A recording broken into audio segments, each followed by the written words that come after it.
Hi friends, అందరికీ very very good morning. మేము వచ్చేసి ఇప్పుడు నర్సీపట్నం గవర్నమెంట్ హాస్పిటల్ అయితే ఉన్నాము. నర్సీపట్నం ఏరియా హాస్పిటల్ అని కూడా అంటారు.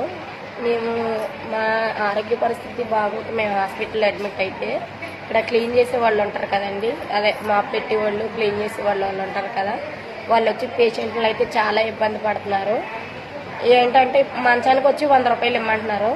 ఇవ్వకపోతే బాగోదు, నచ్చితే ఉండండి లేకపోతే వెళ్ళిపోండి అని చెప్తున్నారు. మంచానికి 100 రూపాయలు చొప్పున ఇమ్మంటున్నారు. ఇక్కడ ఒకసారి చూపిస్తాను చూడండి ఎన్ని బెడ్లు ఉన్నాయో. ఇటు మొత్తం బెడ్లు ఉన్నాయి. ఇందులో మ్యాక్సిమం ఒక మేము ఉన్న దగ్గర 9 ఉన్నాయి. అటు సైడ్ 10 ఉంటాయి, అటు సైడ్ 10 ఉంటాయి. మొత్తం మీద 29 బెడ్లు 30 బెడ్లు ఉన్నాయి. వీళ్ళు మంచానికి 100 రూపాయలు చెప్పిన వసూలు చేస్తానంటున్నారు. మా దగ్గర డబ్బులు ఉంటే మేము ఏరియా హాస్పిటల్కి ఎందుకు వస్తాము? డబ్బులు లేకే కదా మేము ఏరియా హాస్పిటల్కి వచ్చేది. గవర్నమెంట్ హాస్పిటల్లో అంతా ఫ్రీ అంటున్నారు. ఇక్కడికి వచ్చిన తర్వాత వాళ్ళు యూరిన్ బ్యాగ్ అయితే 100 తీసుకుంటున్నారు. ఏమైనా ఆపరేషన్ ఏమైనా పడ్డది సర్జరీ అన్నారంటే దానికి కూడా ప్రతి దానికి మ్యాక్సిమం ఏకంగా రౌండ్ ఫిగర్ 100 రూపాయలు అడుగుతున్నారు. తక్కువేమి ఇవ్వట్లేదు.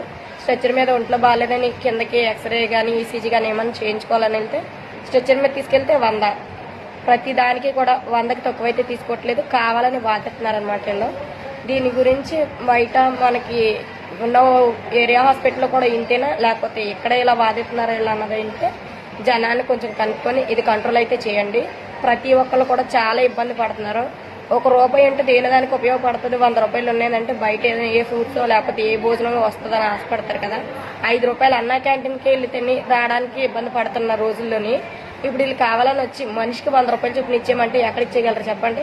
మేము అలాగని అడిగామనేసి మళ్ళీ తిరగబడుతున్నారు వీళ్ళే. ఈ రూమ్ మొత్తానికి కూడా చాలా మంది అడగడానికి అయితే సిద్ధంగా ఉన్నారు. నిన్న కొంతమందిని అలాగే డిమాండ్ చేశారంట. ప్రతి ఒక్కరు కూడా ఇలాంటి డిమాండ్ చేయడం అయితే కరెక్ట్ కాదు. వాళ్ళకి శాలరీలు ఆపేయండి. అలాగైతే మేము మనిషికి 100 రూపాయలు చొప్పున ఇస్తాము. లేదా వాళ్ళకి శాలరీలు ఇస్తే మా దగ్గర నుంచి డబ్బులు తీసుకోవద్దని చెప్పండి. నేను మీ నుంచి కోరుకునేది ఇది ఒకటే.